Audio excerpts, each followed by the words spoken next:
Bleeding Sheep may have at times disturbed the audiences and the actors at the Old Globe Theater. We have no sheep at Concord Avenue, but we do have cell phones.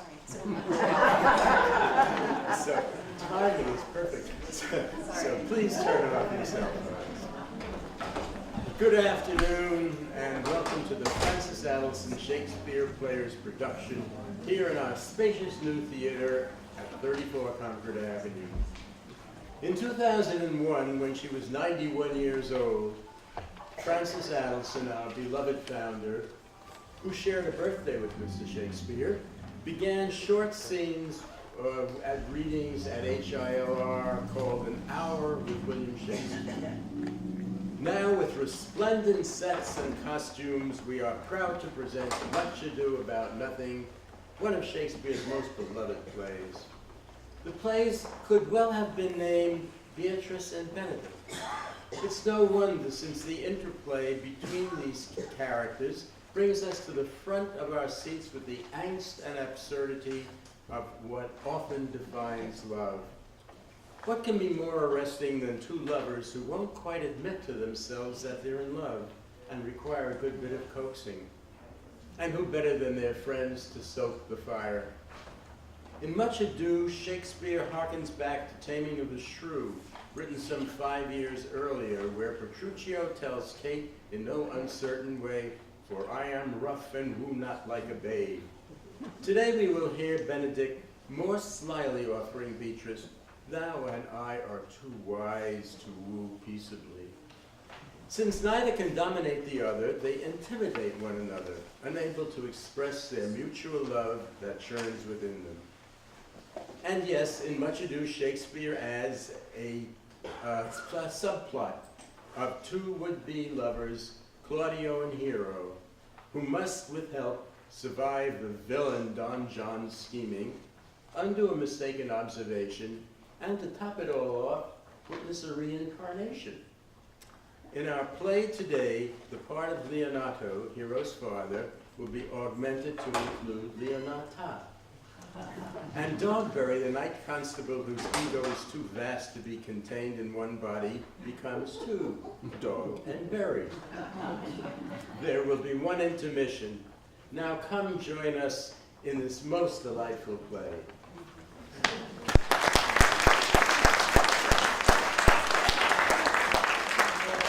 I learned in this letter that Don Pedro of Aragon comes this night to Messina. He was but 3 leagues off when I left him. Oh, how many gentlemen has he lost in this action? Few of any sort and none of name. Oh, well, the victory is twice itself when the achiever brings home full numbers. I find here that Don Pedro had bestowed much honor on a young Florentine called Claudio. Much deserved on his part and equally remembered by Don Pedro. He hath performed beyond the promise of his age. I pray you, has Signor Montanto returned from the wars or no? I know none of that name, lady. What is he that you ask for, niece? My cousin means Signor Benedict of Padua. Oh, he's returned, and he's as pleasant as he ever was. I pray you, how many hath he killed? For I promise to eat all of his killing.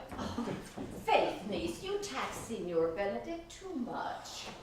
But he'll be meet with you, I doubt it not. He hath done good service, lady, in these wars, and a good soldier too, lady. A good soldier to a lady, but what is he to a lord?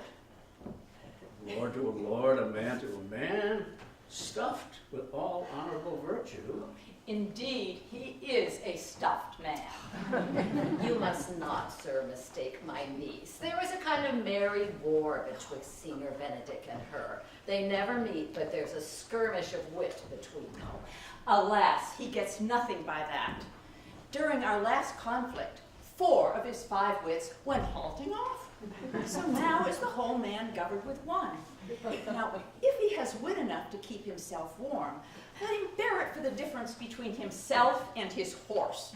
For this all the wealth he has left to be considered an honorable gentleman.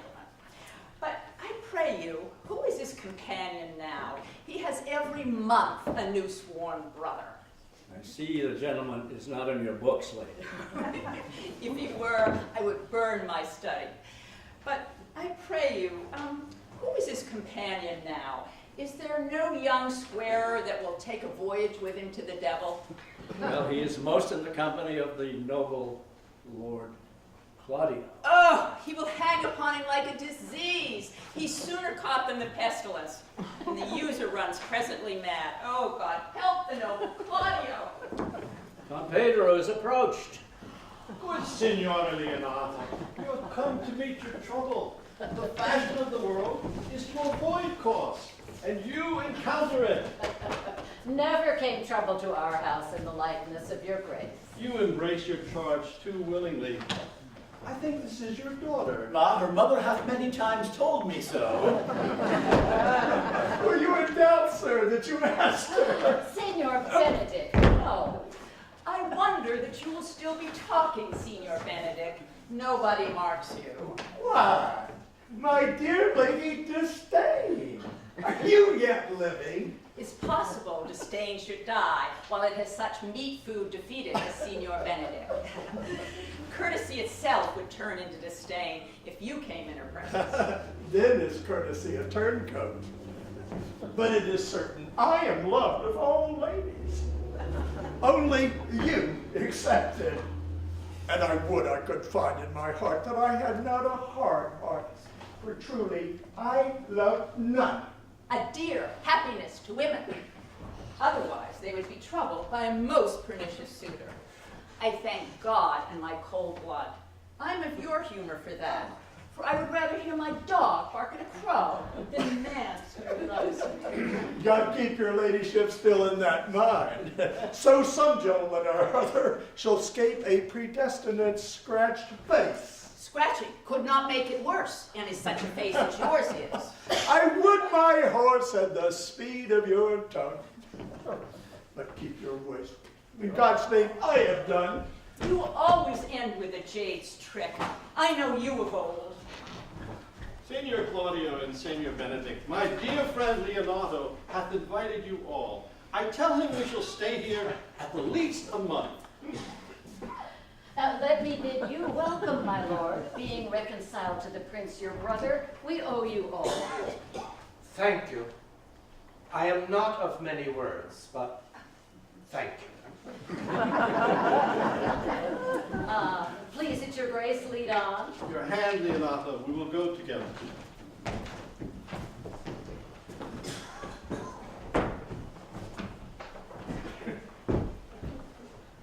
Benedict, didst thou note the daughter of Signor Leonato? I noted or not, but I looked on her. Is she not a modest young lady? Do you question me for my simple true judgment? Or would you have me speak after my custom as being a professed tyrant of their sex? No, I pray thee, speak in sober judgment. Oh, well. In faith, methinks she's too low for a high praise, too brown for a fair praise, and too little for a great praise. Oh, would you buy her that you inquire after her? Can the world buy such a jewel? And I case to put it in too. In mine eyes, she is the sweetest lady that ever I looked on. I see yet without spectacles, and I see no such matter. But there's a cousin, and she were not possessed with a fury, exceeds her as much in beauty as the 1st of May doth the last of December. And I hope you have no intent to turn husband, have you? I would scarce trust myself, though I had sworn the contrary, if Hero would be my wife. Is it come to this? Shall I never see a bachelor of 80 again? What secret hath held you here that you followed not to Leonardo? He is in love. With who? Now, that is your grace's part. Mark how short his answer is. With Hero, Leonardo's short daughter. God forbid it should be otherwise. Amen, if you love her, for the lady is very well worthy. That I love her, I feel. That she is worthy, I know. Oh! Thou wast ever an obstinate heretic in the despite of beauty. That a woman conceived me, I thank her. That she brought me up, I likewise give her most humble thanks. But all women must pardon me, because I will not do them the wrong to mistrust any. I will do myself the right to trust none, and the fine is, I will live a bachelor. I shall see thee ere I die, look pale with love. With anger, with sickness, or with hunger, my lord, not with love. Prove that ever I lose more blood with love than I will get again with drinking. Why, pick out mine eyes with a ballad maker's pen and hang me up at the door of a brothel house for the sign of blind Cupid. Well, if ever thou dost fall from this faith, thou wilt prove a notable argument. If I do, hang me in a bottle like a cat and shoot at me. Well, as time shall try, in time the savage bull doth bear the yoke. The savage bull may, but if ever the sensible Benedict bear it, pluck off the bull's horns and set them in my forehead. And let me be vilely painted, and in such great letters as they write, here is good horse to hire. Let them signify under my sign, here you may see Benedict, the married man. My liege, your highness now may do me good. Hath Leonato any son, my lord? No child but Hero, she's his only heir. Dost thou affect her, Claudia? Oh, my lord, when you went onward on this ended action, I looked upon her with a soldier's eye that liked, but had a rougher task at hand than to drive liking to the name of love. But now I am returned, and that war thoughts have left their places vacant. In their rooms come thronging soft, delicate desires, all prompting me how fair young Hero is, saying, I liked her ere I went to wars. If thou dost love fair Hero, cherish her, and I will break with her and with her father, and thou shalt have her. I know we shall have revelings. I will assume thy part in some disguise, and tell fair Hero I am Claudio, and in her bosom I'll unclasp my heart, and take her hearing prisoner with the force and strong encounter of my amorous tale. Then after, to her father will I break, and the conclusion is, she shall be thine.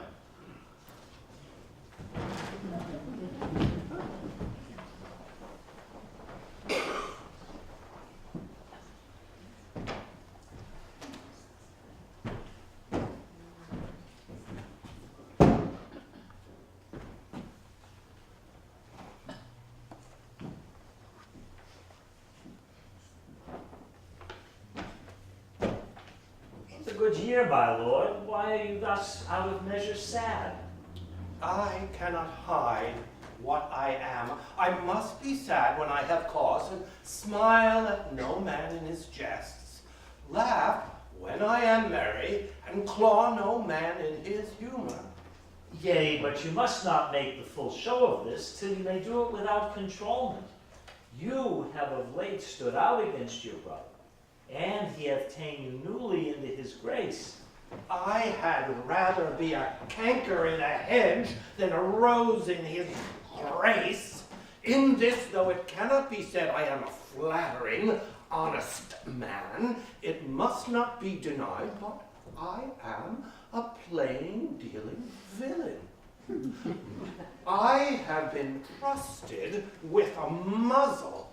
Therefore I have decreed not to sing in my cage. But who comes here? What news, Borachio? The prince, your brother, is royally entertained by Leonato, and I can give you intelligence of an intended marriage. What? Who is he that betroths himself to unquietness? Mary, it's your brother's right hand. Who? The most exquisite Claudio, a proper squire. And who? Which way looks he? Mary, on Hero, the daughter and heir of Leonato. Comes me the prince and Claudio hand in hand in said conference. I whipped me behind the arras, and there heard it agreed upon that the prince shall woo Hero for himself, and having obtained her, give her to Count Claudio.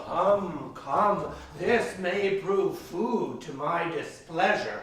That young startup hath all the glory of my overthrow. If I can cross him any way, I bless myself every way. You both are sure and will assist me? To the death, my lord. Was not Count John here at supper? How tartly that gentleman looks. I never see him, but I'm heartburned for an hour after. He is of a very melancholy disposition. You know, he were an excellent man that were made somewhere between him and Signor Benedict. The one is too like an image and says nothing, and the other's too much like my lady's eldest son, ever more tackling. With a good leg and a good foot, Auntie, and money in his purse, such a man could win any woman in the world, if he could get her goodwill.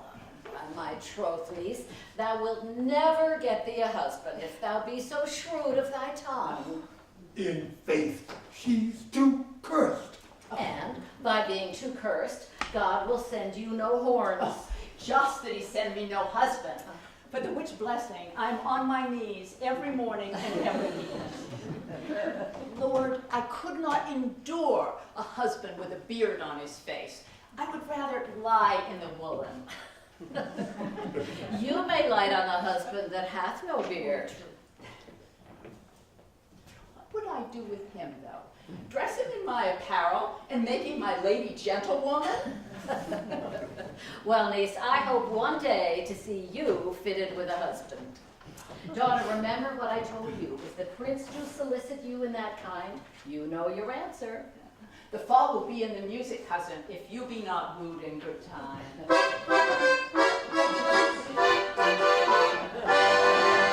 The revelers are entering, brother. Make good room.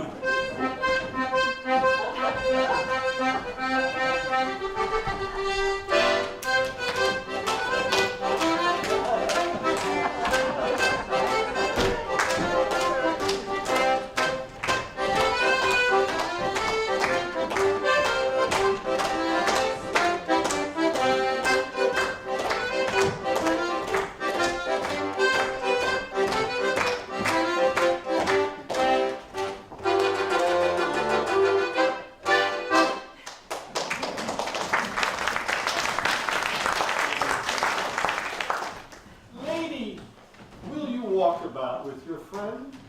Oh, so you walk softly and look sweetly? I'm yours for the walk. Speak low, if you speak low. I know you well enough.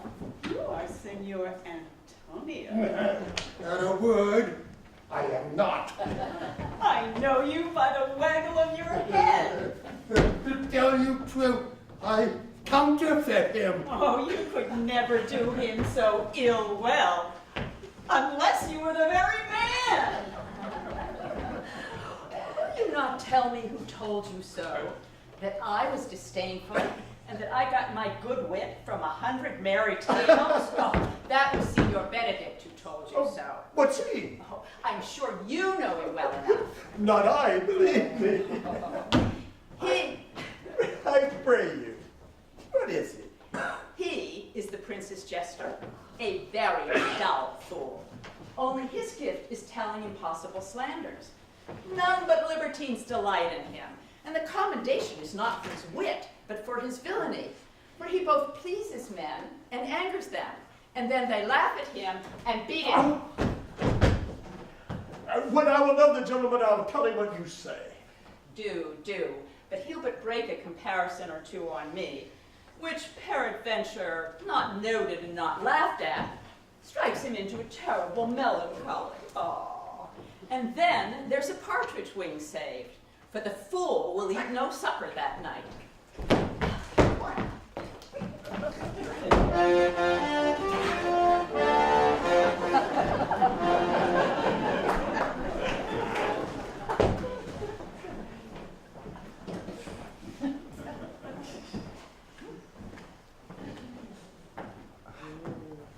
are not you Signor Benedict? You know me well. I am he. Signor, you are very near my brother in his love. He is enamored on Hero. I pray you, dissuade him from her. She is no equal for his birth. How know you that he loves her?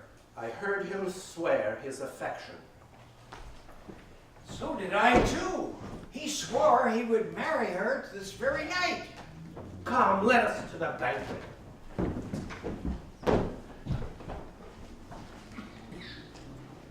Thus answer I in the name of Benedict, but hear these ill news with the ears of Claudio. 'Tis certain so. The prince woos for himself. Friendship is constant in all other things, save in the office and affairs of love. Farewell, therefore, Hero.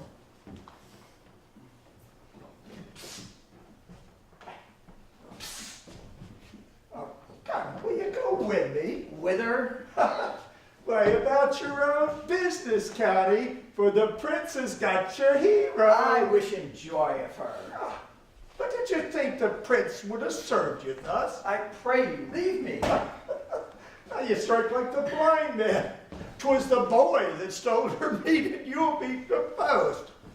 If it will not be, I'll leave you.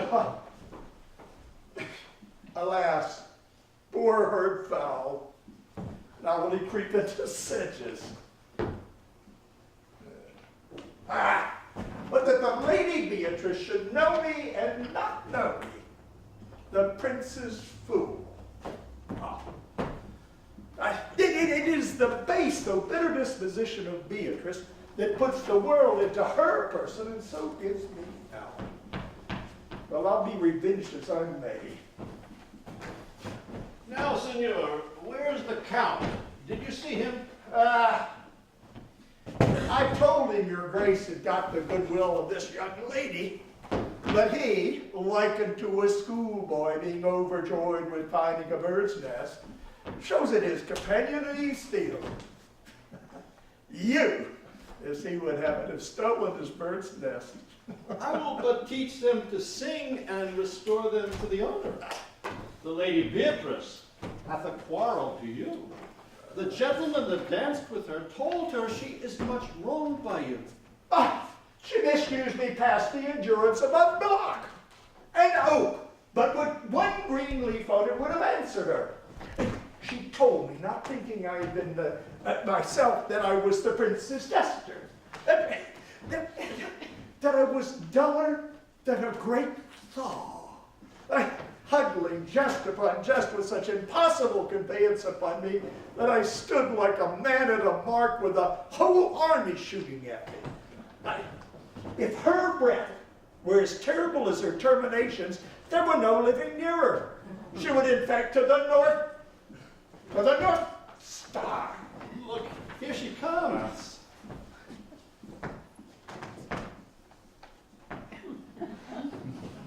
Will your grace command me any service to the world's end? I will go on the slightest errand now to the antipodes that you can devise to send me on. I will fetch you a toothpicker from the furthest inch of Asia. Fetch you a hair off the great Tom's beard. Do you any embassage to the pygmies, rather than hold 3 words conference with this harpy. Oh, God, sir, here is a dish I love not. I cannot endure my lady tongue. Come, lady, come. You have lost the heart of Senor Benedict. Indeed, he lent it me a while, and I made good use of him. A double heart for his single one. Marry, once before he won it of me with false dice. So your grace may well say, I have lost it. You have put him down, lady. You have put him down. So I would not he should do me, my lord, lest I prove the mother of fools. But I have brought Count Claudio, whom you sent me to seek. Why, how now, Count? Wherefore are you sad? Not sad, my lord. How then, sick? Neither, my lord. Oh, the Count is neither sad nor sick, nor merry nor well, but civil Count. Civil as an orange, and somewhat of that jealous complexion. Faith, lady, I'll be sworn, if he be so, his conceit is false. Here, Claudio, I have wooed in thy name, and fair hero is won. I have broke with her father, and his goodwill obtained. Name the day of marriage, and God give thee joy. Count, take of me my daughter, and with her my fortunes. His grace hath made the match. Speak, Count, 'tis your cue. Silence is the perfectest herald of joy. I were but little happy if I could say how much. Speak, cousin, and if you cannot, seal his mouth with a kiss, so he cannot speak neither. In faith, lady, you have a merry heart. And so she doth. Good Lord, for an alliance. There goes everyone in the world but I, and I am sunburnt. I must sit in a corner and cry, hi-ho, for a husband. Lady Beatrice, I will get you one. I would rather have one of your father's getting. Does your grace ne'er have a brother like you? Will you have me, lady? No, truly not. Unless I could have another for working days.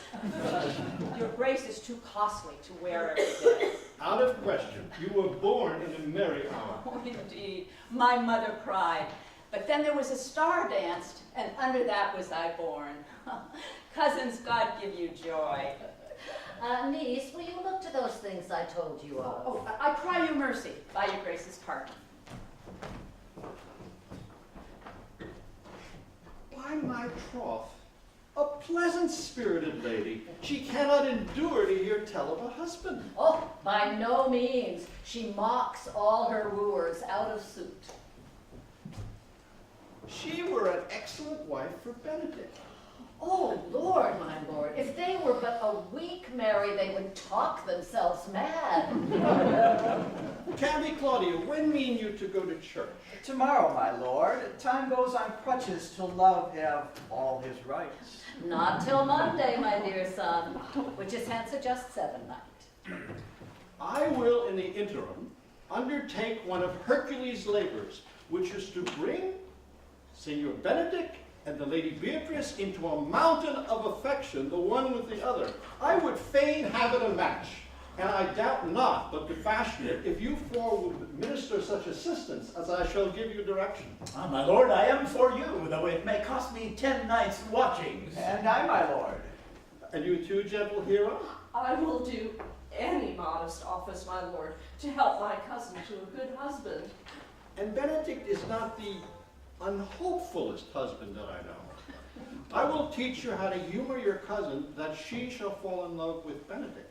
And I, with your help, will so practice on Benedict that he shall fall in love with Beatrice.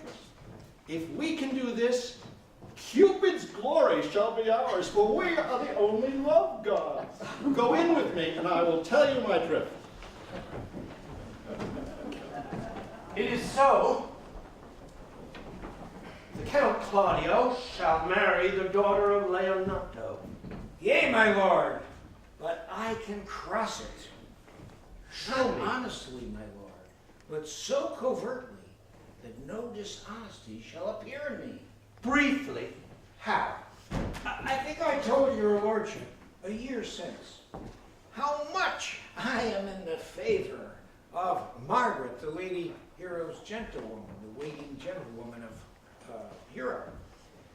I can, at any unseasonable hour of the night, appoint her to appear at her lady's chamber window. Go you to the prince your brother. Spare not to tell him that he hath wronged his honor in marrying the renowned Claudio to a contaminated, stale, such a one as Hero. What proof shall I make of that? Proof enough to misuse the prince. to vex Claudio, to undo Hero and kill Leonato. Go then. Tell them that you know that Hero loves me. They will scarcely believe this without trial. Offer them instances, which shall bear no less likelihood than to see me at her chamber window. Hear me call Margaret Hero. Hear Margaret term me by my name. And bring them to see this the very night before the intended wedding. Be thou cunning in the working this, and thy fee is 1,000 ducats. Be you constant in the accusation, and my cunning shall not shame me. I will presently go learn their day of marriage.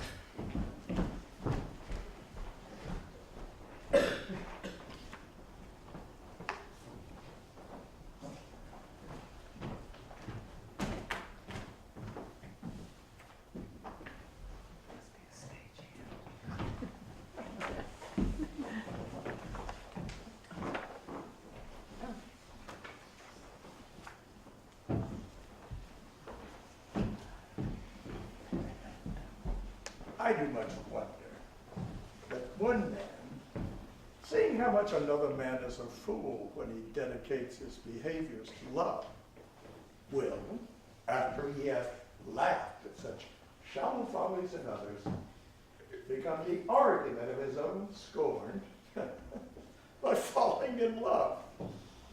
Such a man is Claudio. He was wont to speak plain and to the purpose like an honest man and a soldier. Now is he turned orthography. His words are a very fantastical banquet, just so many strange dishes. May I be so converted and see with these eyes? Cannot tell.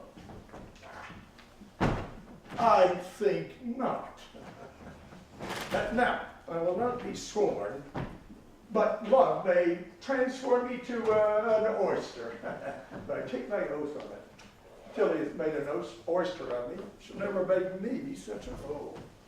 One woman is fair, yet I'm well. Another is wise, yet I'm well. Another virtuous, yet I am well. Until all the graces be in one woman shall not come in my grace. And rich she shall be, that's certain. Wise, or I'll none. Fair, or I'll never look on her. Mild, or come not near me. A good discourse. An excellent musician. And her hair shall be, what color it please God. The prince in Monsieur Love. Hide me in the arbor. Come, shall we hear this music? Yea, my good lord, how still the evening is, as hushed on purpose to grace harmony. See you where Benedict hath hid himself. Oh, very well, my lord. Come, Balthazar, we'll hear that song again. Sigh no more, ladies. Sigh no more, ladies. Sigh no more. Sigh no more. Men were deceivers, men were deceivers. Men were deceivers ever. In one thing constant, never. One foot in sea and one on shore. In one thing constant, never.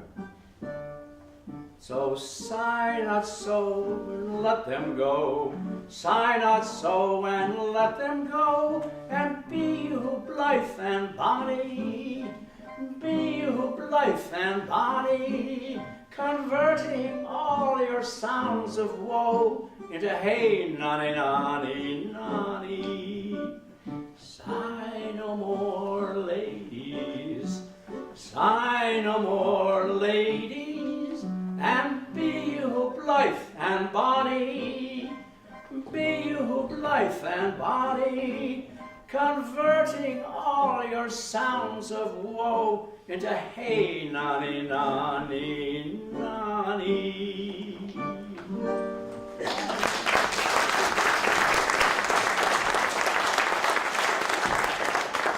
By my troth, a good song. And it had been a dog that should have howled us to hang it.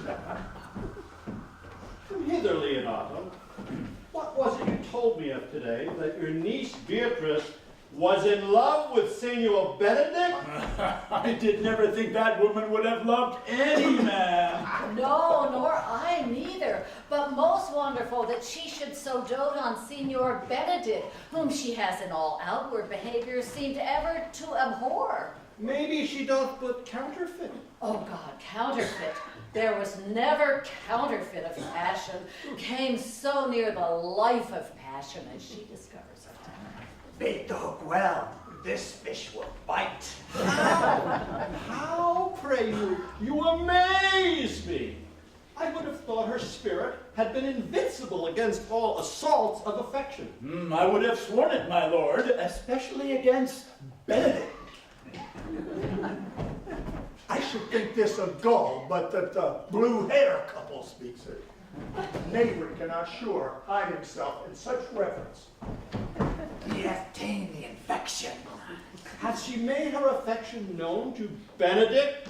No, and she swears she never will. That's her torment. 'Tis true indeed. Shall I, says she, that have so oft encountered him with scorn, write to him that I love him? This says she. Now, when she is beginning to write to him, for she will be up 10 times a night, and there she will sit in her smock till she have read a sheet of paper. My daughter tells us all. And the ecstasy has so much overborne her that my daughter is sometimes afeared she will do a desperate outrage to herself. It is very true. It were good that Benedict knew of it by some other, if she will not discover it. To what end? He would but make a sport of it and torment the poor lady worse. And he should, it were in arms to hang him. She's an excellent, sweet lady. And she is exceedingly wise. In everything but in loving Benedict. I pray you, tell Benedict of it, and hear what it will say. Were it good, think you? She says she will die if he love her not. Oh. And she will die ere she make her love known. And she will die if he woo her, rather than she will bate one breath of her accustomed crossness. Oh. She doth well. If she should make tender of her love, 'tis very possible he'll scorn it. For the man, as you know all, hath a contemptible spirit. He is a very proper man. Oh, before God, and in my mind, very wise. He doth indeed show some sparks that are like wit. And I take him to be valiant. As Hector, I assure you. Well, I am sorry for your niece. Shall we go seek Benedict and tell him of her love? Oh, never tell him, my lord. Let her wear it out with good counsel. Nay, that were impossible. She may wear her heart out first. Well, we'll hear further of it by your daughter. Let it cool a while. I love Benedict well, and I could wish he would modestly examine himself to see how much he is unworthy so good a lady.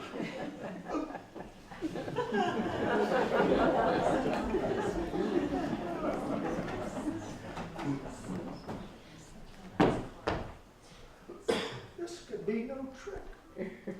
The conference was sadly born. They have the truth of this Ramiro. Seems her affections have their full bent. Love me.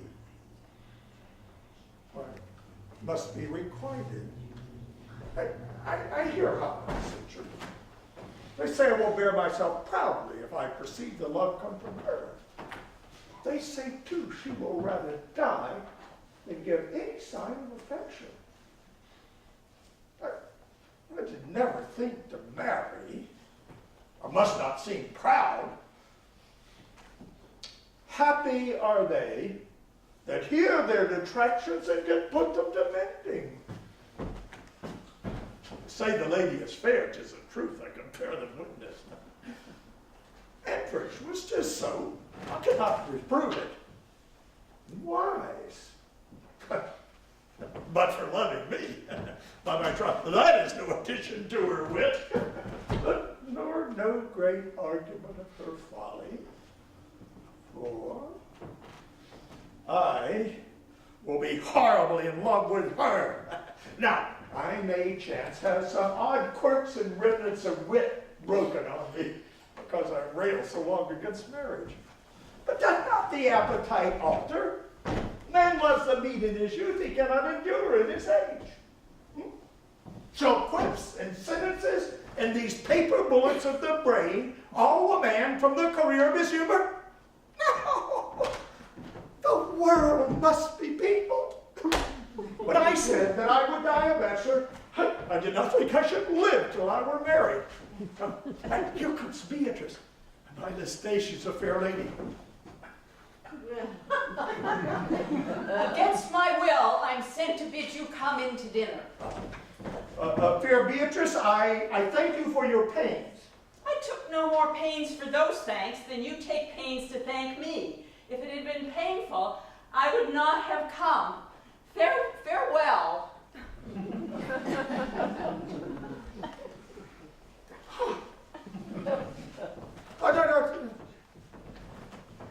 Against my will, I am sent to bid you come into dinner. Now there's a double meaning in that.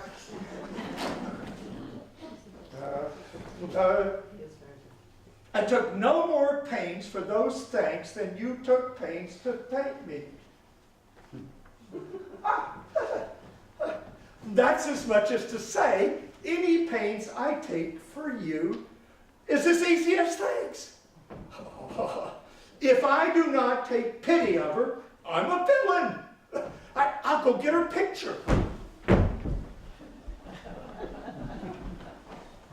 Good Margaret, run thee to the parlor.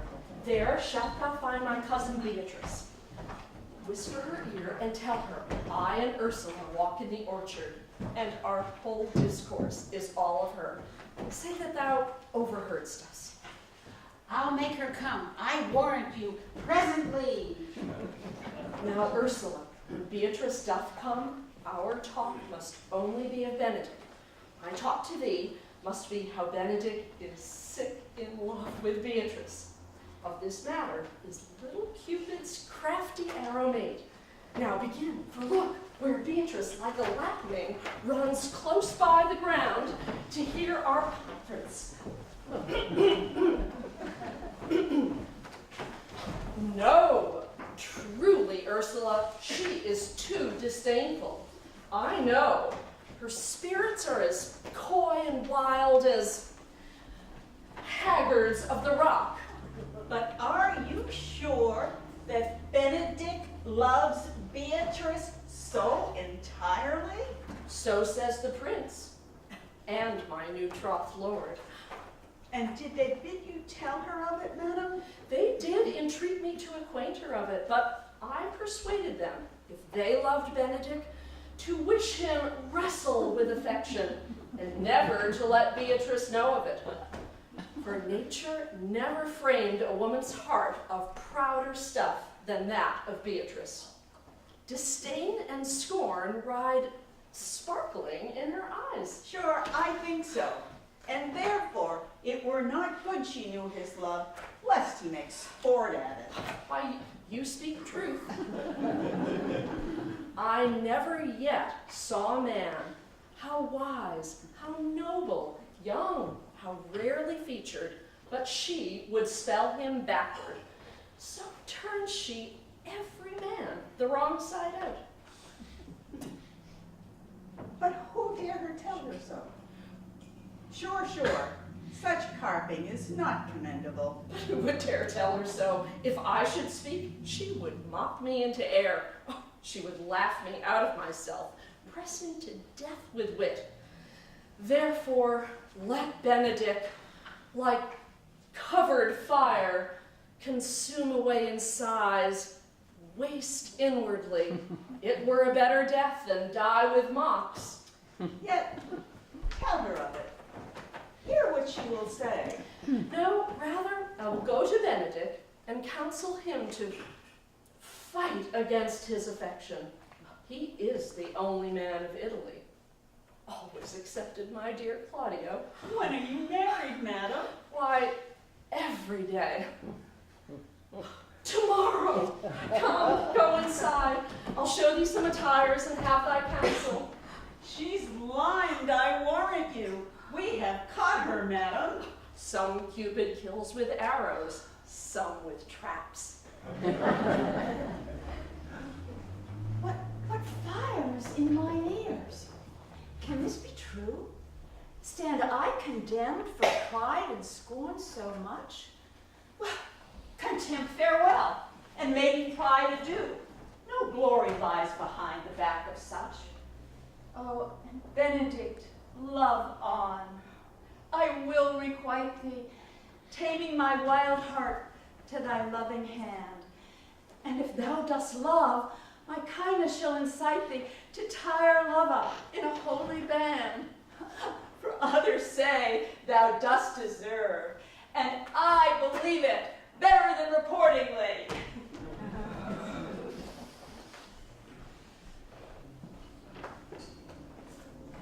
I do but stay till your marriage be consummate, and then go I toward Aragon.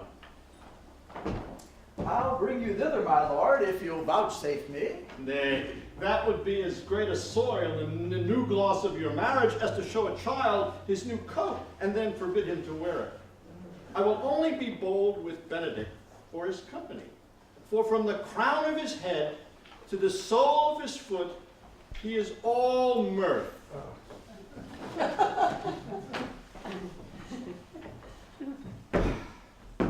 Gallants, I am not as I have been. So say I. Methinks you are sadder. I hope he be in love. Hang him, truant. There's no true drop of blood in him to be truly touched with love. If he be sad, he wants money. I have the toothache. What, sigh for the toothache? Anyone can master a grief, but he that has it. If he be not in love with some woman, there is no believing old signs. A brushes his hat a mornings, what does that bode? And when was he wont to wash his face? Indeed, that tells a heavy tale for him. Conclude, he is in love. Nay, but I know who loves him. That would I know too. I warrant one that knows him not. Yes, and his ill conditions, and in spite of all, dies for him. Oh, Signor, walk aside with me. I have studied 8 or 9 words to speak to you, which these hobby horses must not hear. For my life, to break with him about Beatrice. 'Tis even so. Hero and Ursula have by this played their parts with Beatrice, and then the two bears will not bite one another when they meet. My lord and brother, God save you. Good then, brother. If your leisure served, I would speak with you. In private? If it please you, yet Count Claudio may hear, for what I would speak of concerns him. What's the matter? Means your lordship to be married tomorrow. You know he does. I came hither to tell you, the lady is disloyal. Even she, Leonato's hero, your hero, every man's hero. Disloyal? Wonder not till further warrant. Go but with me tonight. I shall show you her chamber window entered even the night before her wedding day. May this be so? I will not think it. If you will follow me, I will show you enough, and when you have seen more and heard more, proceed accordingly. If I see anything tonight, why I should not marry her. Tomorrow in the congregation where I should wed, there will I shame her. And as I would for thee to obtain her, I will join with thee to disgrace her. Oh, plague right well prevented. So shall you say when you have seen the sequel. We'll now take a 10-minute intermission.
Are you good men and true?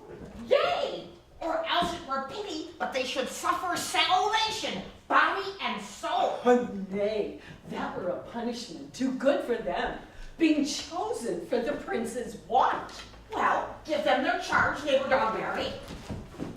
First, who think you the most desertless man to be constable? You of Cake, sir, or George Seacole, for they can write and read.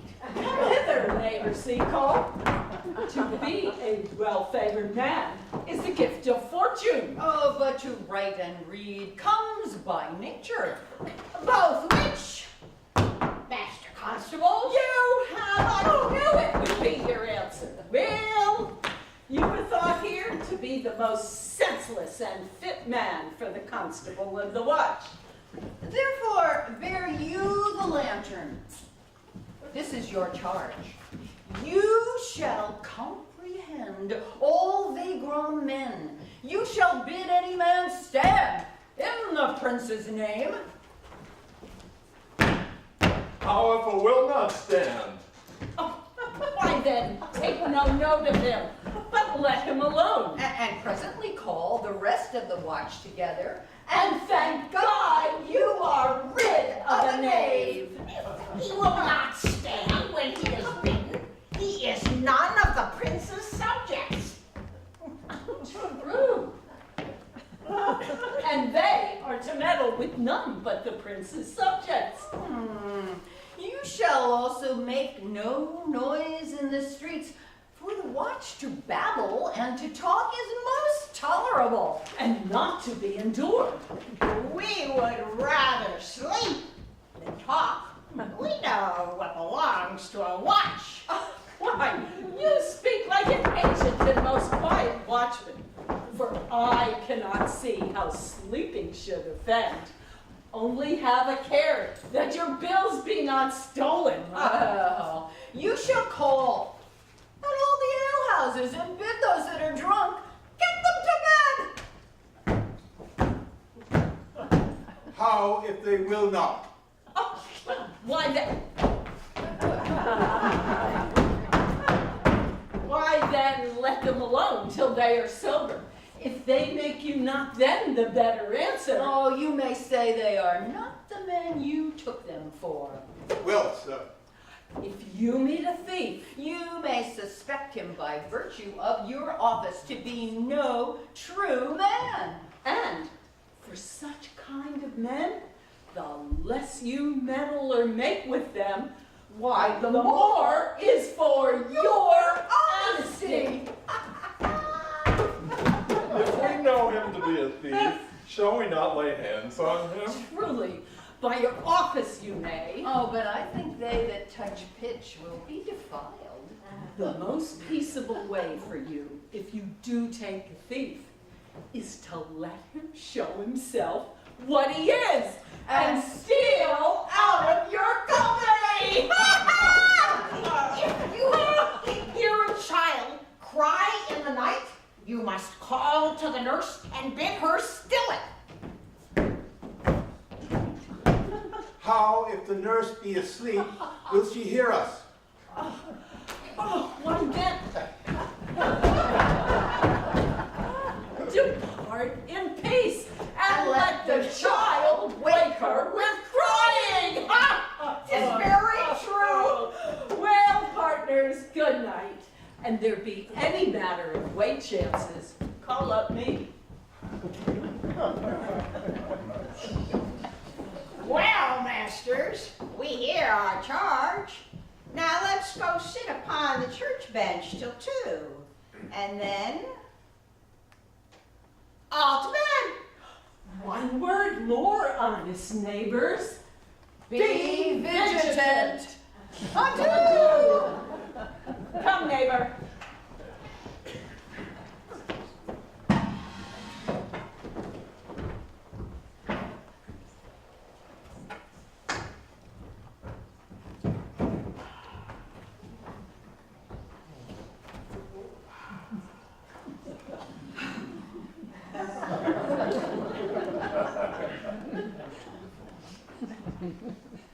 What, comrade? What ho, comrade? Peace, stir not. Here, man. I'm at thy elbow. Stand thee close. Some treason, masters. No. Therefore know that I have earned of Don John 1,000 ducats. Is it possible that any villainy should be so dear? Dost thou not hear somebody? No, 'twas the vein of the house. Know that I have tonight Margaret, the lady Hero's gentlewoman by the name of Hero. She leads me out of her mistress's chamber window, bids me 1,000 times good night. I tell this tale vilely. I should first tell thee how the prince, Claudio, and my master, planted and placed and possessed by my master Don John, saw afar off in the orchard this amiable encounter. And thought they Margaret was Hero? 2 of them did, the prince and Claudio. Away went Claudio enraged, swore he would meet her as he was appointed next morning at the temple, and there shame her with what he saw o'ernight. We got you. Aha! We charge you in the prince's name. Stand. Call up the right master constable. We have here recovered the most dangerous piece of lechery that ever was known in the Commonwealth. Masters! Masters! Never speak. We charge you. We must obey. You go with us now.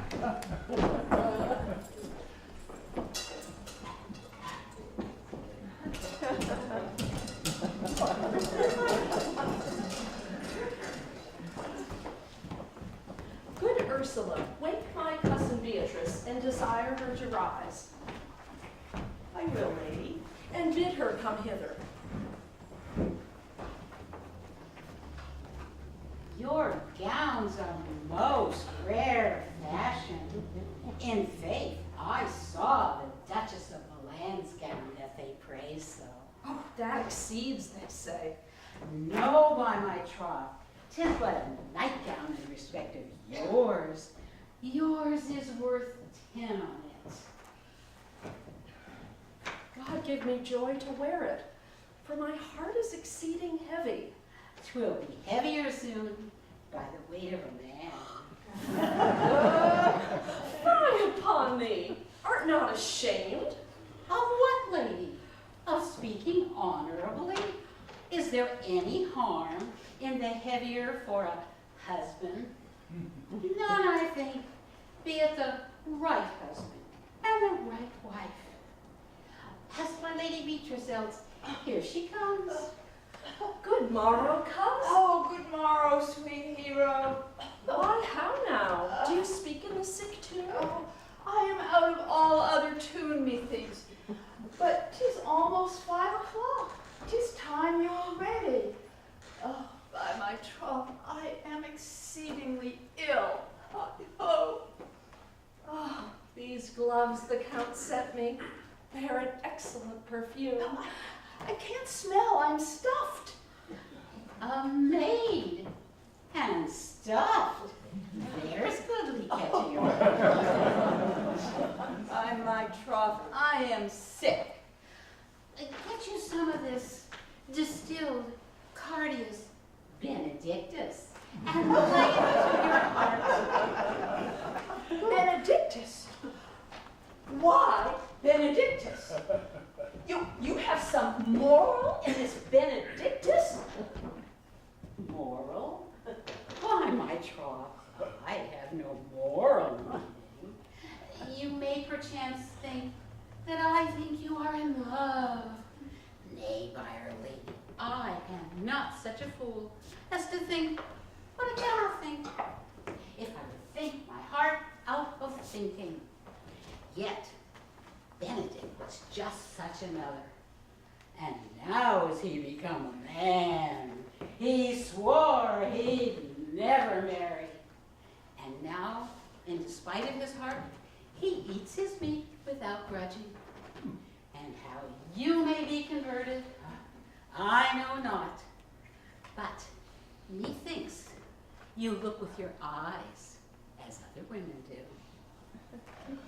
What a pace thy tongue keeps. Not a false gallop. Madam, withdraw. The prince, the count, Signor Benedict, Don John, and all the gallants of the town are come to fetch you to church. Oh, come help me dress, good cause, good May, good Ursula.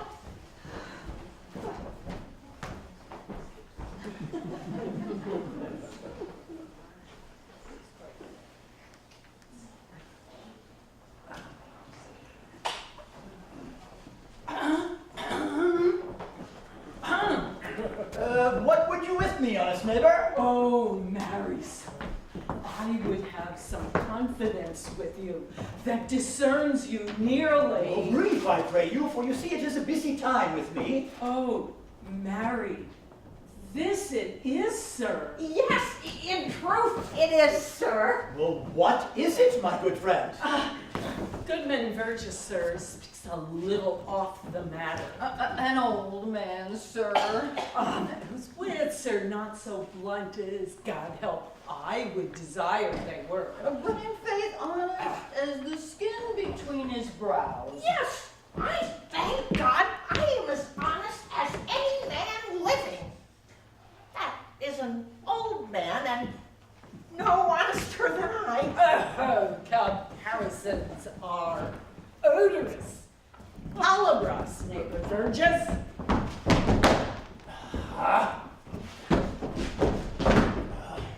Neighbors, you are tedious. Oh, it pleases your worship to say so. We are the poor Duke's officers. But truly, for mine own part, if I were as tedious as a king. Oh, I could find it in my heart to bestow it all of your worship. Oh, all thy tediousness on me? Oh, Oh, yea, and 'twere 1,000 pound more than 'tis.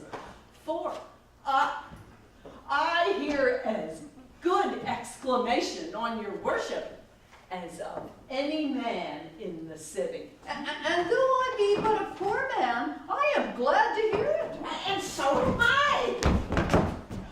I would fain know what you have to say. Marry, sir, our watch tonight, accepting your worship's presence, had ta'en a couple of as errant knaves as any in Messina. Good old man, sir. no, he will be talking. As they say, when the age is in, the wit is out. Well, God help us. It is a world to see. Well said, in faith, neighbor Burgess. Well, God's a good man. And 2 men ride of a horse, 1 must ride behind. But God is to be worshipped. All men are not alike. Alas, good neighbor. I must leave you. Oh, one word, sir. Our watch, sir, have comprehended too auspicious persons. And we would have them this morning examined before your worship. Well, take their examination yourself and bring it me. I am now in great haste as it may appear unto you. Fare you well. My lord, they stay for you to bring your daughter to her husband. Oh, I'll wait upon them. I am ready. Go, good partner. Go, get you to Francis Seacole. Bid him bring his pen and inkhorn to the jail. We are now to examination these men. We must do it wisely. Oh, we will spare for no wit, I warrant you. Get the learned writer to set down our excommunication And meet me at the jail.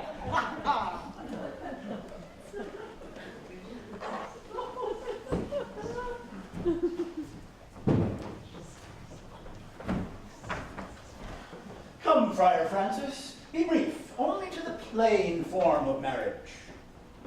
You come hither, my lord, to marry this lady? No. Not to be married to her. You come to marry her, friar. My lord, my lady, you come hither to be married to this count? I do. If either of you know any inward impediment why you may not be lawfully conjoined, I charge you on your soul to utter it. Know you any, Count? I dare make his answer, none. Oh, what men dare do, what men may do, what men daily do, not knowing what they do. Stand thee by, friar. Father, by your leave, will you with free and unconstrained soul give me this maid, your daughter? As freely, son, as God did give her me. There, Leonardo, take her back again. Give not this rotten orange to your friend. Would you not swear, all you that see her, that she were a maid by these exterior shows, but she is none? She knows the heat of a luxurious bed. Her blush is guiltiness, not modesty. What do you mean, my lord? Not to knit my soul to an approved wanton. You seem to me as Diane in her orb, as chaste as is the bud ere it be blown. But in your blood you are more intemperate than Venus, or those pampered animals that rage in savage sensuality. Sweet prince, why speak not you? What should I speak? I stand dishonored that have gone about to link my dear friend to a common stale. Are these words spoken, or do I but dream? Madam, they are spoken, and these things are true. Let me but move one question to your daughter. What man was he talked with you yesternight out of your window betwixt 12 and 1? Now, if you are a maid, answer to this. I talked with no man at that hour, my lord. Why then are you no maiden? Leonato, I am sorry you must hear. Upon mine honor, myself, my brother, and this grieved count did see her, hear her at that hour last night talk with a ruffian at her chamber window, who hath indeed, most like a liberal villain, confessed the vile encounters they have had 1,000 times in secret. O hero, what a hero hadst thou been if half thy outward graces had been placed about thy thoughts and counsels of thy heart. But fare thee well, most foul, most fair. Farewell, thou pure impiety and impious purity. Why, how now, cousin? Wherefore sink you down? these things come thus to light. Smother her spirits. How doth the lady? Dead, I think. Help, Uncle. Hero, sweet hero. Uncle, Senior Benedict Friar. Oh, fate, take not away thy heavy hand. Death is the fairest cover for her shame that may be wished for. Oh, how now, Cousin Hero? Have comfort, lady. Wherefore? Why? Doth not every earthly thing cry shame upon her? Could she here deny the story that is printed in her blood? She is fallen into a pit of ink that the wide sea hath dropped too few to wash her clean again. Sir, madam, be patient. For my own part, I'm so retired in wonder I know not what to say. Oh, on my soul, my cousin is belied. Lady, were you her bedfellow last night? No, truly not. But all this 12-month I have every day been her bedfellow. Confirmed, confirmed. Oh, that is stronger made, which was before barred up with ribs of iron. Hear me a little, for I have only been silent so long and given way unto this course of fortune. By noting of the lady, I have marked 1,000 blushing apparitions, start into her face, 1,000 innocent shames, in angel whiteness, beat away those blushes. Trust not my reading, nor my observations, my reverence, calling, nor divinity, if this sweet lady lie not guiltless here, under some biting error. Friar, it cannot be. Thou seest that all the grace that she hath left is that she will not add to her damnation a sin of perjury. She not denies it. Lady, what man is he you are accused of? They know that do accuse me. I know none. If I know more of any man alive than that which maiden modesty doth warrant, let all my sins lack mercy. There is some strange misprision in the princes.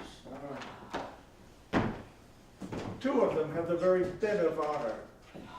Their wisdoms be misled in this. The practice of it lives in John the Bastard, whose spirits toil to frame the villainies. I know not. If they speak but truth of her, these hands shall tear her. If they wrong her honor, the proudest of them shall well hear of it. Pause a little, and let my counsel sway you in this case. Your daughter here, the prince is left for dead. Let her a while be secretly kept in, and publish it that she is dead indeed. Maintain a mourning ostentation, and on your family's old monument hang mournful epitaphs, and do all rites that appertain unto a burial. What will become of this? What will this do? Marry, this well carried shall on her behalf change slander to remorse. She dying, as it must so be maintained, upon the instant that she was accused, shall be lamented, pitied, and excused of every error. And if it sort not well, you may conceal her as best befits her wounded reputation in some reclusive or religious life, out of all eyes, tongue, minds, and injuries. Securely enough, let the friar advise you. Being that I flow in grief, the smallest twine may lead me. 'Tis well consented. Presently away. For to strange swords, strangely they strain the cure. Come, lady, die to live. This wedding day perhaps is but prolonged. Have patience and endure.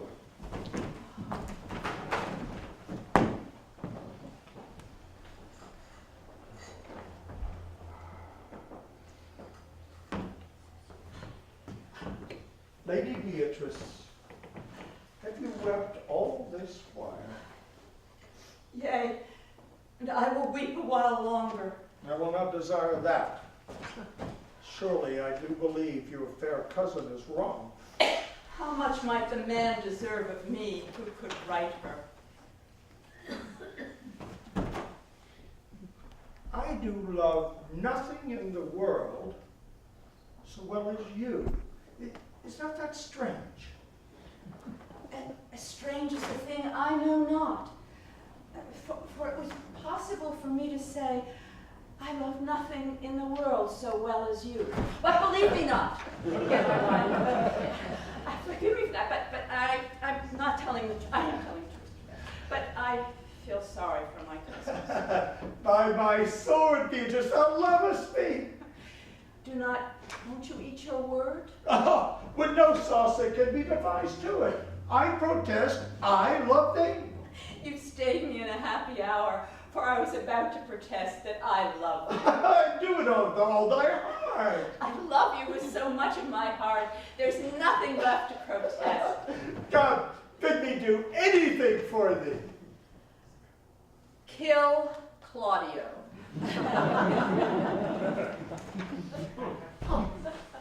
Not for the wide world. You kill me to deny me. Tarry, good Beatrice. Well, I am gone, though I am here. There is no love in you. Let me go. Oh, In Beatrice, faith, I will go. is Claudio thine enemy? Is he not approved in the height a villain that has slandered, scorned, and dishonored my kinswoman?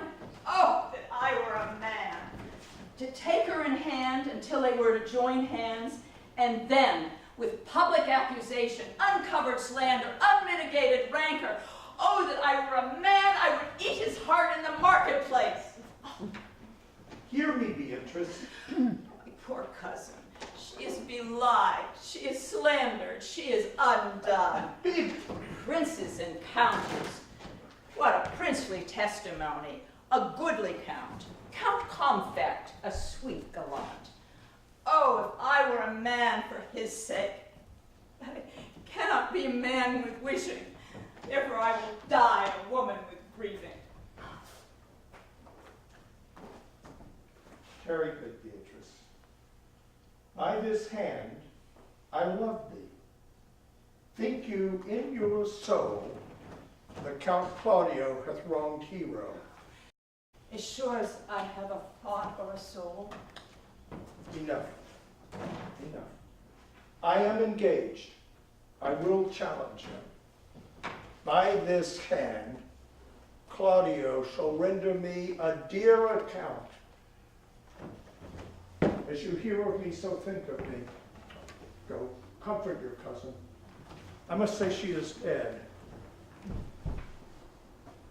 And so, farewell.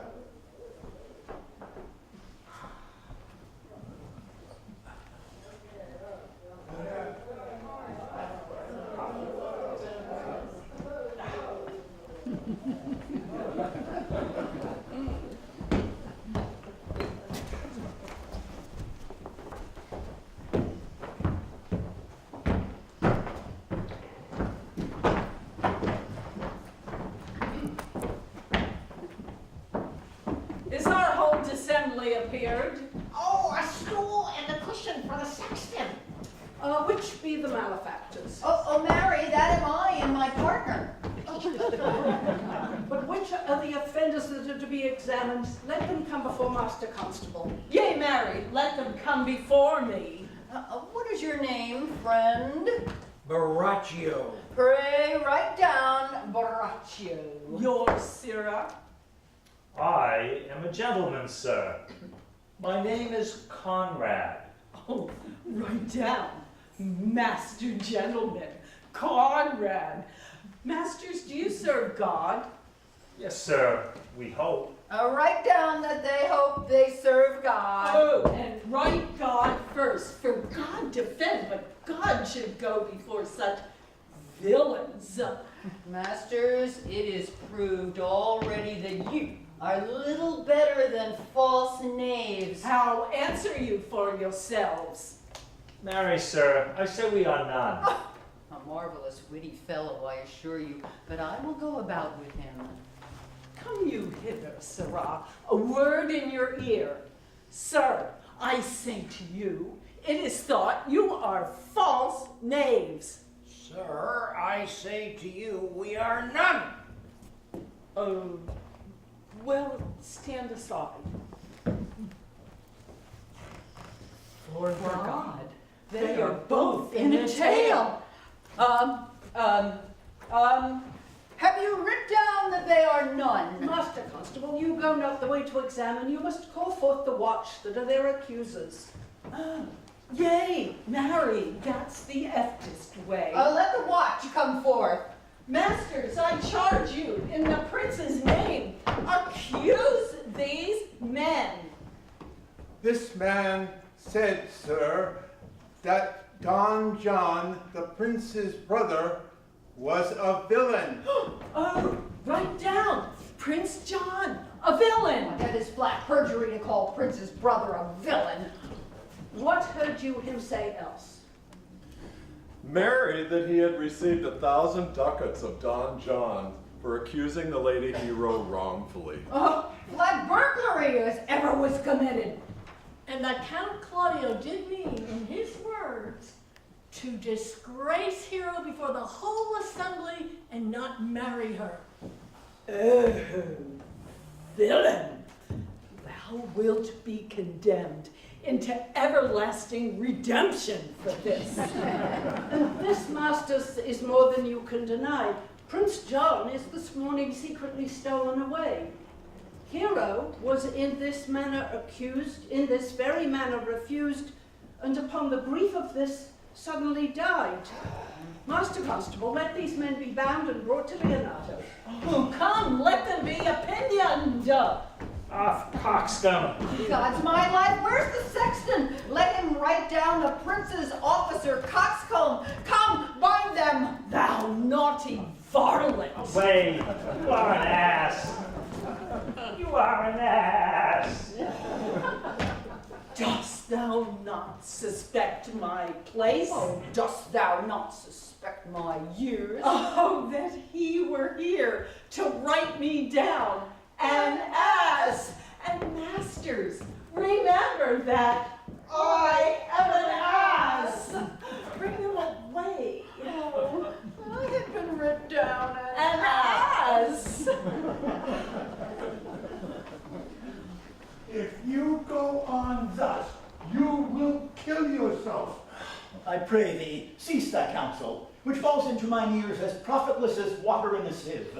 I pray thee, peace, for there was never yet philosopher that could endure the toothache patiently, however they have writ the style of God. Yet bend not all the harm upon yourself, make those who do you harm suffer too. Well, now there thou speakest reason. Nay, I will do so. My soul doth tell me Hero is belied, and that shall Claudio know, and so shall the prince. Here comes the prince and Claudio hastily. Good end, good end. Good day to both of you. Some haste, my lord? Well, fare you well, my lord. Are you so hasty now? Well? Nay, do not quarrel with us, good old man. Nay, never lay the hand upon thy sword. I fear thee not. In faith, my hand meant nothing to my sword. No, Claudio, to thy head, thou hast so wronged mine innocent child and me, that I am forced to lay my reverence by, and to challenge thee to trial of a man. I say thou hast belied mine innocent child. Thy slander hath gone through and through her heart, and she lies buried with her ancestors. Oh, in a tomb where never scandal slept, save this of hers, framed by thy villainy. My villainy? Thine, Claudio, thine, I say. You say not right, old man. On my lord, I'll prove it on his body if he dare. Away, I will not have to do with you.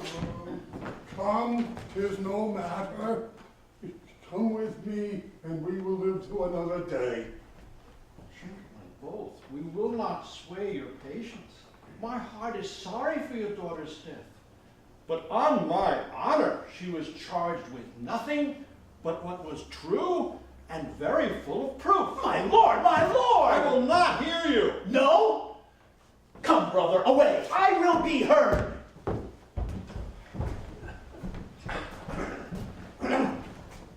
See, here comes the man we went to seek. Now, senor, what news? Good day, my lord. Welcome, senor. You are almost come to part, almost a fray. We'd like to have had our two noses snapped off with two old men without teeth. In a false quarrel, there's no true valor. I came to seek you both. Oh, we have been up and down to seek thee, for we are high-proof melancholy, and would fain have it beaten away. Wilt thou use thy wit? It's here in my scabbard. Shall I draw it? By this light, he changes more and more. I think he be angry indeed. Shall I speak a word in your ear? God bless me from a challenge. You are a villain. I jest not. I will make it good how you dare, with what you dare, and when you dare. Do me right, or I will protest your cowardice. You've killed a sweet lady, and her death shall weigh heavy on you. Let me hear from you. Well, I will meet you, so I may have good cheer. What, a feast? A feast? The faith I thank him, he hath bidden me to a calf's head and capon, the which if I do not carve, most curiously, say my knife's naught. I'll tell thee how Beatrice praised thy wit the other day. I said thou hadst a fine wit. True, said she, a fine little one. Nay, said I, a good wit. Just said she, it hurts nobody. Thus did she, an hour together, transhape thy particular virtues. Yet at last she concluded with a sigh, thou wast the properest man in Italy. Fare you well, boy. You know my mind. I will leave you now to your gossip-like humor. You break jest as braggarts do their blades, which, God be thanked, hurt not. My lord, for your many courtesies, I thank you. I must discontinue your company. Your brother, the bastard, is fled from Messina.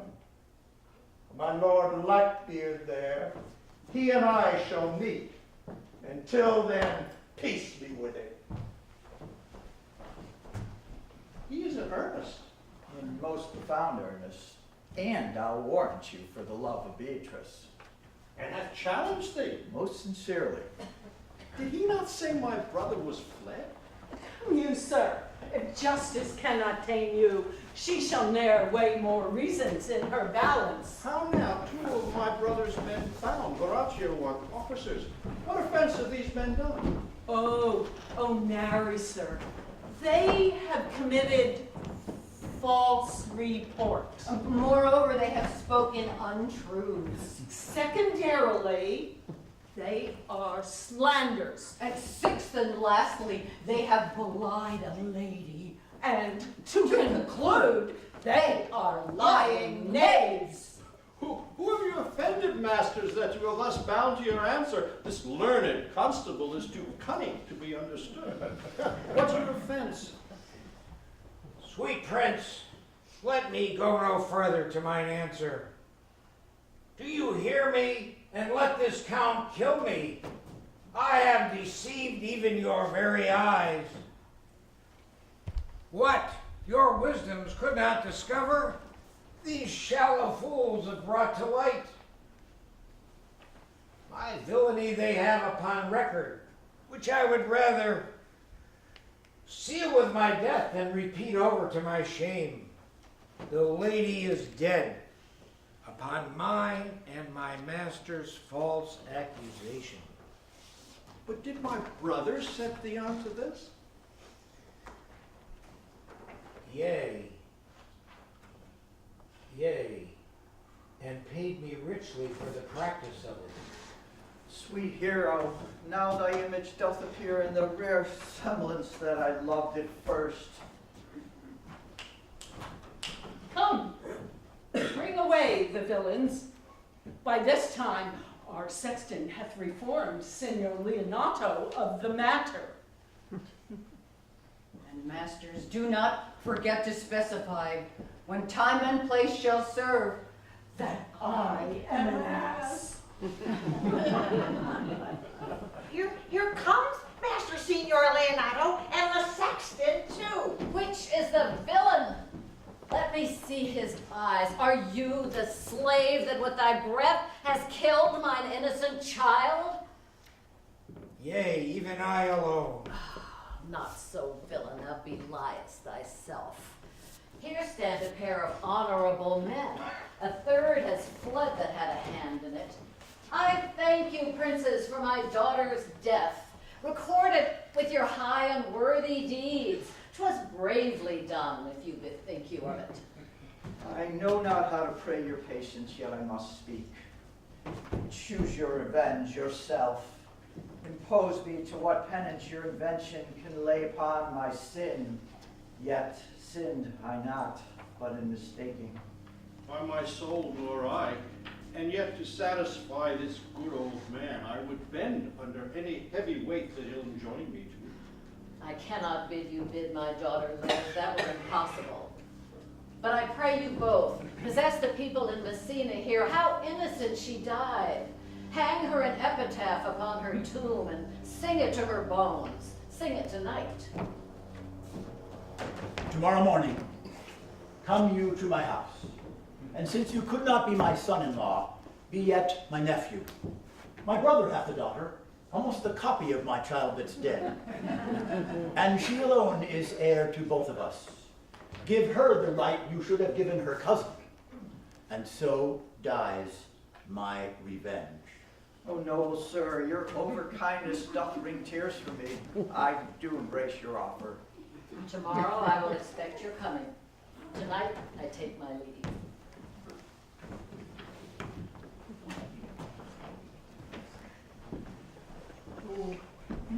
Moreover, sir, which is not under white and black, this plaintiff here, The offender, did call me ass. I beseech you, let it be remembered in his punishment. Go, I discharge thee of thy prisoners, and I thank thee.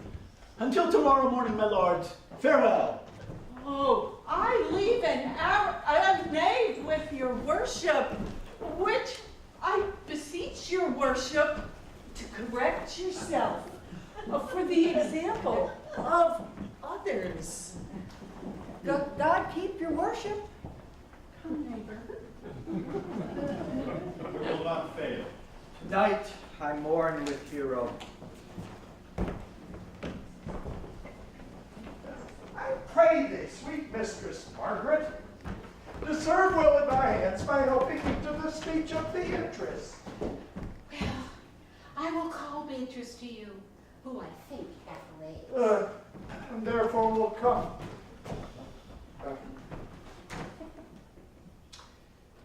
The God of love that sits above and knows me. How miserable I deserve. I mean in singing, not in loving. Mary, I cannot show it in rhyme. I've tried. I could find out no rhyme to lady but baby. An innocent rhyme. For school, fool. For scorn, hoard. Hard rhyme. Very ominous endings. Nope, I was not born under a rhyming planet, nor I cannot woo in festival terms. Oh.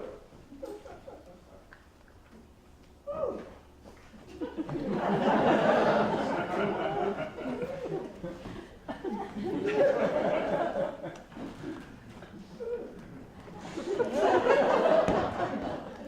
Sweet Beatrice, wouldst thou come when I call thee? Yea, and depart when you bid me. Oh, stay but till then. Well, then is spoken. Fairly well. But before I leave, let me come with what I want, what I came for, which is to find out what has happened between you and Claudia. Nothing but foul words. And thereupon I will kiss thee. Foul words is but foul wind, and foul wind is but foul breath, and foul breath is noisome, and therefore I will depart. Thou hast frightened the word out of his right sense, so forcible is thy wit. But I must tell thee plainly, Claudio undergoes my challenge, and either I must shortly hear from him, or I will subscribe him a coward. And now, I pray thee, tell me, for which of my bad parts did thou first fall in love with? For them all together, which make up such a politic set in Evo, they could not allow any good parts to intermingle with them. But for which of my good parts did you first suffer love for me? Ah, suffer love. Suffer love. A good epithet. I do suffer love indeed, for I love thee against my will. In spite of your heart, I think. Alas, poor heart. If you spite it for my sake, I will spite it for yours. For I will never love that which my friend hates. Thou and I will never woo peaceably. Now tell me, how doth your cousin? Oh, very ill. Ah. And how do you? Very ill, too. Ooh. Serve God, love me, and mend. Oh, and there I'll leave thee too, for here comes the one in haste. Madam, you must join your uncle. Yonder's old coil at home. It is proved my lady hero hath been falsely accused, the prince and Claudio mightily abused, and Don John is author of all, who has fled and gone. They come presently. Come, Signor, will you hear this news? I will live in thy heart, die in thy lap, be buried in thine eyes, and, moreover, I will attend thee to thy funeral.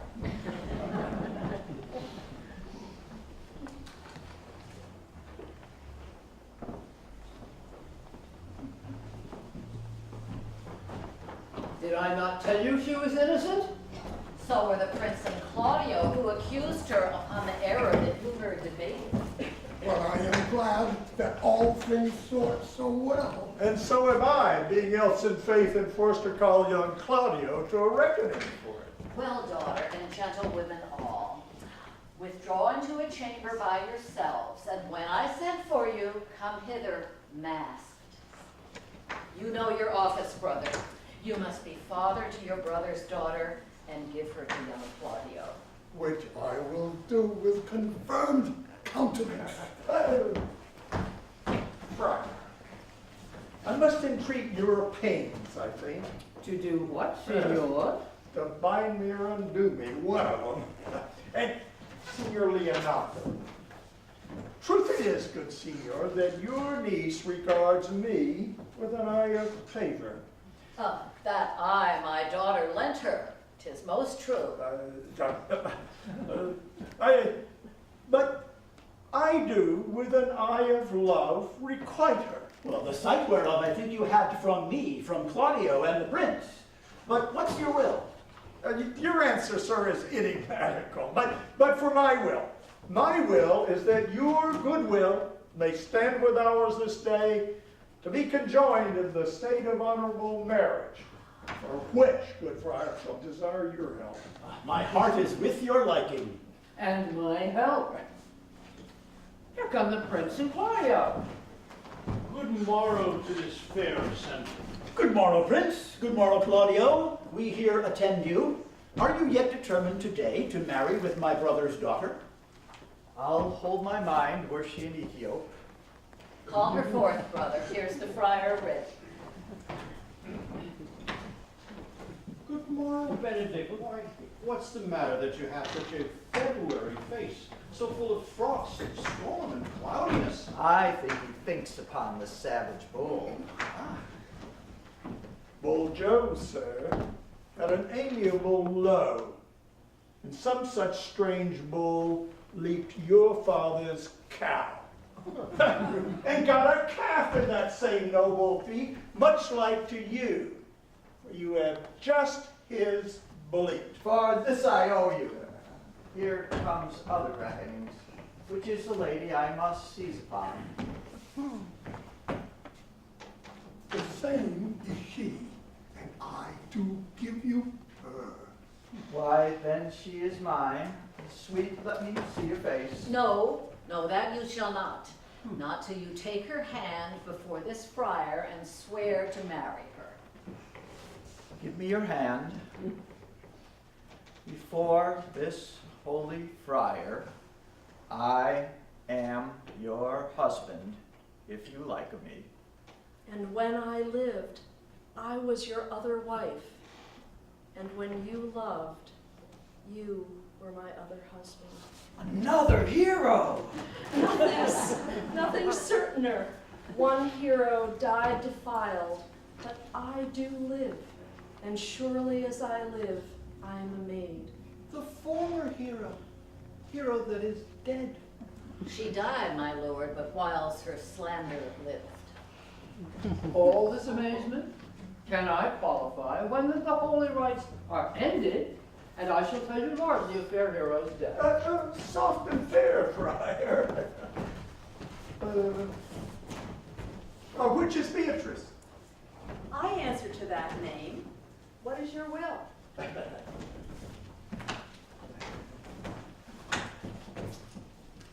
Do not you love me? Why, no.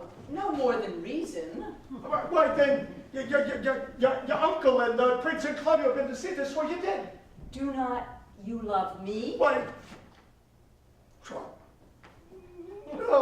no more than reason. Well, then my cousin Ursula and Marcus are much abused because they did swear you did. They swore you were almost sick for me. They swore you were well nigh dead for me.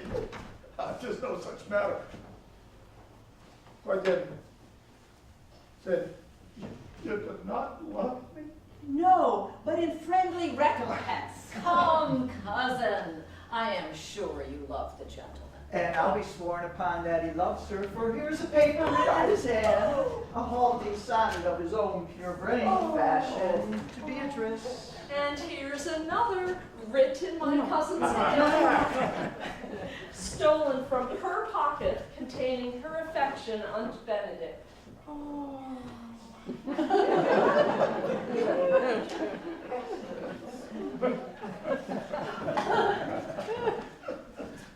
Here's our own hands against our hearts. It's a miracle. Oh, come. I will have it. By this light, I take thee for pity. I will not deny you, but by this good day, I yield to great persuasion, and partially to save your life, for I was told you were in a consumption. Come, I will stop your mouth.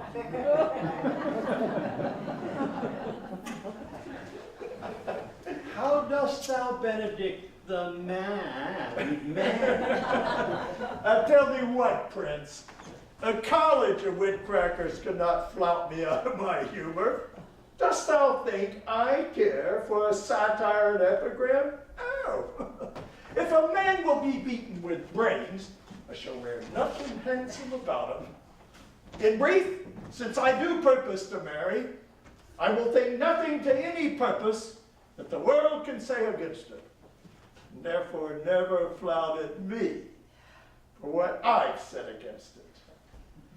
For man is a giddy thing, and this is my conclusion.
always ended her productions with thanks to those people who are not up here on the stage, I want to keep the same tradition. So first of all, to Paul Pemsler, who's been a provocateur and our greeter of all things Shakespeare and an actor since he worked with Francis Addison many years ago.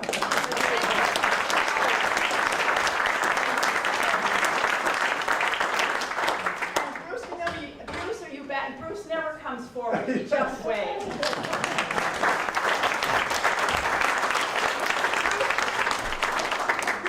The prompter, which is sitting right here. And you cannot imagine how it feels when you see your prompt lines and your lines rolling right there in front of you.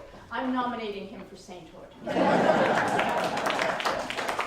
Richard Berger.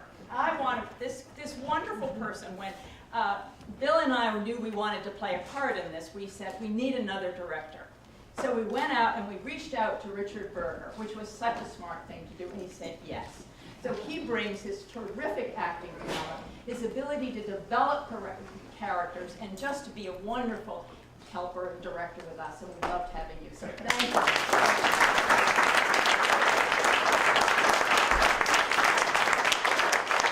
Backstage, we have some incredible people. Now, Susan Harris handled stage right. Come on down here.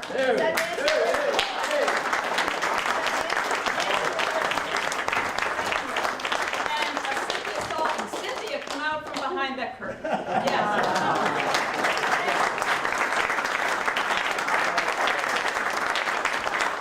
What you don't realize is when the actors are back in the green room, they really don't know what's going on. So what brings us out here are these people who've worked backstage, who follow the script, figure out when we've missed lines, make sure we've got our costumes and our props, and we absolutely could not do it without them. They're just great.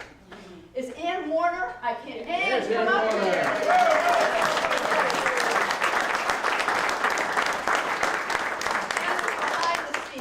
Played for the wonderful ballad that David sang for us, and she helps us with all things musical every time we need assistance. And Kent get back here.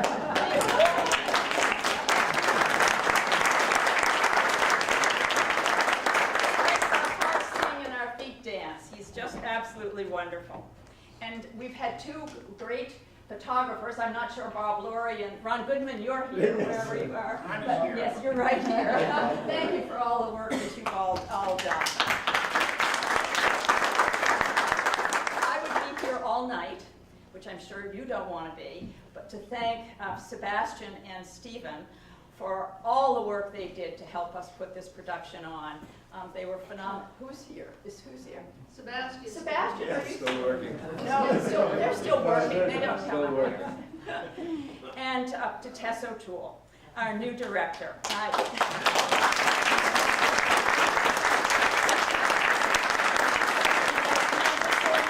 When Hunt Lambert, introduced me, he looked at me and he said, he gave me a little wink. He said, "You're going to have a lot of fun." And it was proof that he was right. We have to talk about the very first days that Tess arrived here. She has the whole cafe is covered with canvas and paint cans and people painting day after day, which I'm not quite sure anybody warned you was about to happen. But nobody could have been more supportive of us and talking about Much Ado and publicizing it and helping us in every way. And we love having you as our new director. So thank you very much.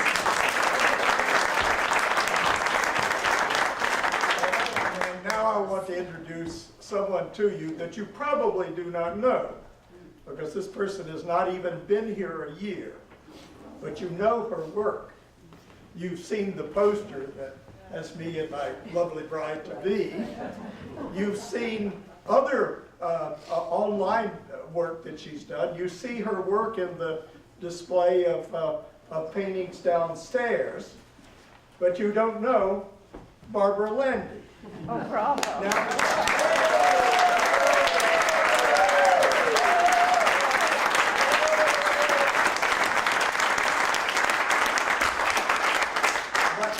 You know, I said last night that I didn't do it, and I did it tonight and then washed my hands. I said, you know, I learned 350 lines. That was easy enough. but to learn the list of things that Barbara has done for this production, I needed to have it on my hand, so you're going to help me out.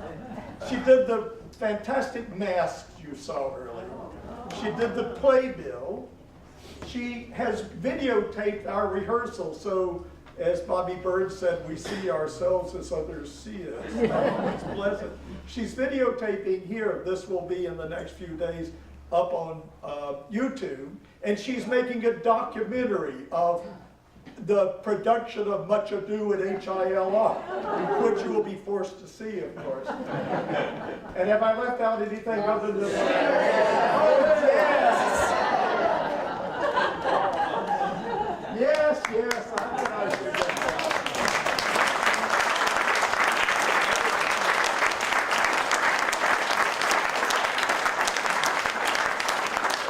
Now, after tomorrow, our next step is to go to bed. But the next step of this scenery will naturally be the Louvre Museum in Paris, where it will be the second largest painting in the museum. That's true. I looked it up because I said, oh, this can't be bigger than David's coronation of Napoleon after all. Yes, it is. And we're working on the 30 additional square feet that we need to be the #1. Barbara, thank you so much. No one is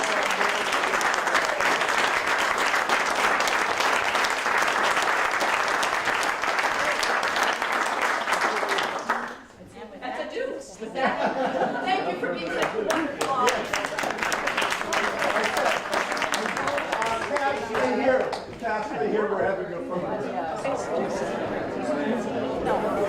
Okay, Paul, you have to stay here. We're taking a picture. Thank you very much. I think it's so informative. It was the real point.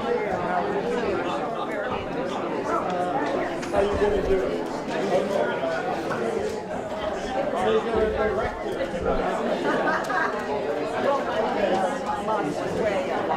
You're going to have to get... You got us all in. Squeeze in. Barbara, squeeze in.